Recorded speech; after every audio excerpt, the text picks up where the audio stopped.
नमस्कार. डिजिटल महाराष्ट्र न्यूजमध्ये मी काशीनाथ पिंगळे आपल्या सर्वांचं स्वागत करीत आहे.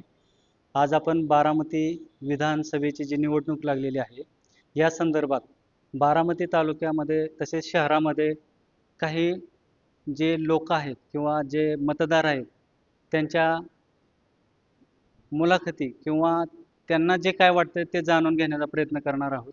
आता सध्या जी बारामती विधानसभेची निवडणूक लागलेली आहे, या संदर्भात आपण माहिती जाणून घेत आहोत. तर तुम्हाला काय वाटते आता सध्या जी बारामती विधानसभेची निवडणूक लागलेली आहे, यामध्ये अजितदादा पवार वर्सेस योगेंद्रदादा पवार अशी निवडणूक होत आहे. तर तुम्हाला काय वाटतंय कशा पद्धतीने ही निवडणूक होईल? यंदाची विधानसभेची 201 बारामती विधानसभा निवडणूक ही विकासाच्या जोरावरती होईल. बारामतीचा विकास पाहता अजितदादांच्या समोर उमेदवार कोण आहे याचा विचार न करता मी दादांचे सर्व माझ्यासारखे समर्थक दादांचे सहकारी वर्ग हा दादांचा मताधिक्याचा आकडा किंवा लीड जास्तीत जास्त असावा यासाठी आम्ही प्रयत्न करणार आहोत आणि बारामती सुज्ञ मतदार हे विकासाच्या जोरावरती अजितदादांना लाखोच्या मताधिक्याने निवडून देतील असा आमचा अंदाज आहे. अजितदादांनाच का लोक निवडून देतील का वाटतं तुम्हाला? अजितदादांचं काम बोलतंय, अजितदादांना बोलायची गरजच नाहीये. बारामतीच्या चहूबाजूने तुम्ही जावा, तुम्हाला सगळीकडं विकासच दिसणार आहे. बारामतीमध्ये येत असताना देखील तुम्हाला शहरामध्ये किंवा तालुक्याच्या हद्दीमध्ये विकास कामं सुरू आहेत. जरी आचारसंहितेत नवीन कामांची सुरुवात होत नसली तरी आचारसंहितेच्या पूर्वी जी कामं मंजूर झालेत त्या कामं आता प्राथमिक स्वरूपात चालू असलेली कामं अंतिम टप्प्यात आलेली आहेत. त्यामुळे तो विकास आणखीन देखील चालू आहे आणि ज्या दिवशी दादा या 2024च्या विधानसभेचा गुलाल आपल्या अंगावरती घेतील त्या दिवशी बारामतीकरांच्या आयुष्याचं सोनं होणार आहे. मग लोकसभेला ज्या पद्धतीने परिस्थिती होती तशी परिस्थिती आता राहील असं वाटतंय तुम्हाला? लोकसभा चांगला प्रश्न विचारला आपण. लोकसभेला मतदारांचं म्हणणं असं होतं की लोकसभेला सुप्रियाताई आणि विधानसभेला अजितदादा. मतदारांना सुद्धा मी आठवण करून देऊ इच्छितो की मतदार राजा सुज्ञ आहे, हुशार आहे. जनता जनार्दन हा सर्व काही असतो. लोक हुशार आहेत, बारामतीचे नागरिक हुशार आहेत. पवार साहेबांची शेवटची निवडणूक, पवार साहेबांच्या डोळ्यात देखत त्यांची शेवटची निवडणूक, पवार साहेबांची मुलगी या निवडणुकीला उभी आहे म्हणून प्रचार झाला होता आणि तसा लोकांना भावनिक करण्याचा प्रयत्न झाला होता. माणूस विकासाच्या पुढं भावनेला महत्व देतच असतो आणि देणारच. पवार साहेबांवरती सर्वांचं प्रेम आहे. आम्ही देखील पवार साहेबांना खूप आदरातिथ्याने मान सन्मान देतो. आमचं देखील पवार साहेबांवरती प्रेमच आहे. परंतु बारामतीच्या विकासाची धुरा ज्या पवार साहेबांनी विश्वासाने अजितदादांच्या खांद्यावरती दिली होती ते अजितदादा बारामतीसाठी खूप काही करू शकतात याची आम्हाला ठामपणे खात्री आहे.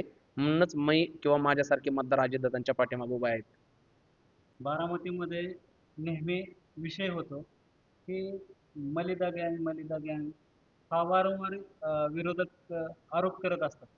तर काय वाटतं तुम्हाला याबद्दल? राजकारणामध्ये विरोधकांचं कामच आहे समोरच्या व्यक्तीवरती आरोप करणं किंवा त्यांच्या सहकाऱ्यांवरती आरोप करणं. चांगला विरोधाचा मुद्दा हा विरोधकांनी चांगला काढलाय. मलिदा गँग किंवा मलिदा खातात असा मुद्दा काढला. मी विरोधकांशी सहमत आहे. मी बारामतीचा नागरिक आहे. मी अजितदादांनी आणलेला मलिदा खाल्लेला आहे. मी बारामती शहरातील लोणी भापकर सारख्या गावी राहणारा मुलगा आहे. आम्ही शिक्षणासाठी बारामतीमध्ये वास्तव्यास आलो. माझे स्वतःचे वडील वारले. माझ्या वडिलांना अजितदादांनी खरेदी विक्री सहकारी संघामध्ये कामाला लावले होते. माझ्या वडिलांनंतर माझी परिस्थिती हालाकीची होती त्यावेळेस माझ्या आईला अजितदादांनी एका शिक्षण संस्थेवरती कामाला घेतलं. याचा अर्थ आम्ही मलिदा खातोय? त्यांनी जी विकास कामं केली किंवा त्यांच्या ज्या शिक्षण संस्था आहेत त्याच्यावरती आमच्यासारख्या कुटुंबातल्या माझ्या आईला जर तिथं संधी मिळत असेल काम करण्याची, आम्हाला जर तिथं रोजगार उपलब्ध असेल तर आम्ही मलिदा खातोय.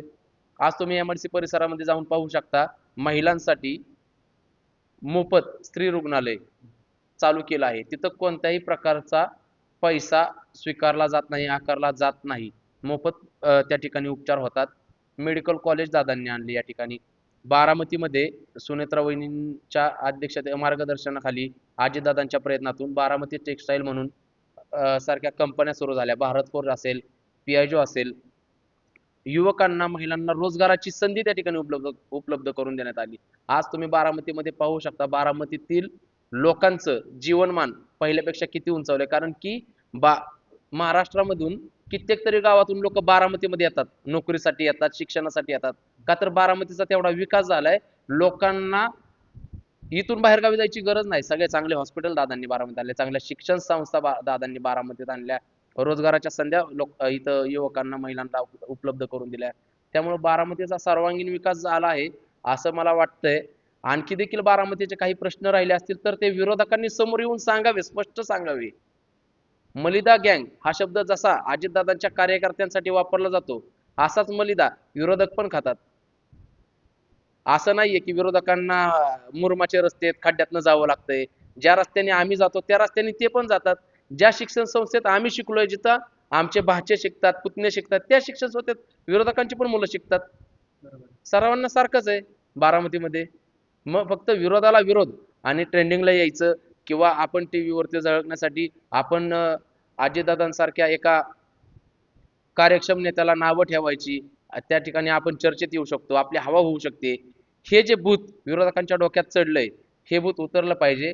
आणि याचं उत्तर अजितदादा देणार नाहीत. लोकांनीच ठरवलंय, नेता असावा तर अजितदादांसारखा कार्यक्षम असावा, कार्यकुशल असावा. लोकांनी ठरवलंय. येता निवडणूक, आत्ताची विधानसभेची निवडणूक अजितदादांनी हातात न घेता लोकांनी हातात घेतली, कारण की लोकांना त्यांचा विकास दिसतोय, लोकांनी त्यांचा भूतकाळ पण पाहिलाय आणि भविष्यकाळ पण पाहिलाय. लोकांना त्यांचं भविष्य समोर दिसतंय. अजितदादा असेल तरच आपला विकास होऊ शकतो, अजितदादा नसेल तर काहीच होऊ शकत नाही. विरोधात उमेदवार उभा केलाय. मला तुम्ही सांगा, ज्या व्यक्तीला स्वतःचा अर्ज भरत असताना मराठीमध्ये प्रतिज्ञा घेता येऊ शकत नसेल, तर हा व्यक्ती किती लोकांचे प्रश्न सोडवू शकतो? आता ही निवडणूक विकासावरती का भावनिकतेवरती होईल, काय वाटतं? आत्ताची होणारी निवडणूक ही फक्त बारामतीच्या विकासावरतीच होणार आहे.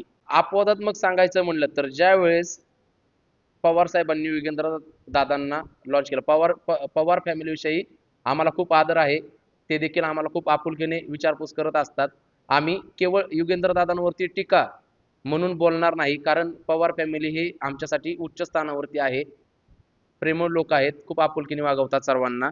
पण नवरात्र मंडळ असेल, गणपती मंडळ असेल, यांना 10 आणि 5,000 रुपये वर्गणी देऊन आमदार होता येत नसतं.